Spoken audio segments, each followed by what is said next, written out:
আজকে আমরা দেখব ZXP সিরিজ 3 প্রিন্টার হেড কিভাবে আমরা লাগাবো। এটা হলো বক্স থেকে আমরা হেডটা বের করলাম। এটা ইনটেক আছে, এই যে স্টিকারের কারণে আমরা হেডটা খুললাম।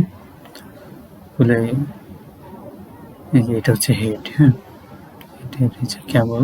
আগে আমরা খুলে নিয়েছি পুরোনোটা। এটার সাথে প্রথমে সেন্সর, হেডের যে সেন্সরটা আছে সেই সেন্সরের কেবলটা আগে লাগানো হচ্ছে। এটা যেভাবে আছে ওইভাবে লাগাইতে হবে।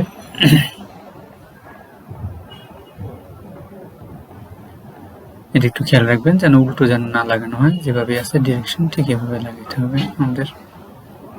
একটু সময় নিয়ে লাগাবেন, তাড়াহুড়োর কিছু নেই। আমি ভিডিও করছি তাই একটু তাড়াহুড়ো করেছি। এটা সেন্সরের কাপড়টা লাগানো হয়েছে। তারপর হচ্ছে হেডের যে কমিউনিকেশন কেবল যেটা, এটা আমরা লাগাচ্ছি।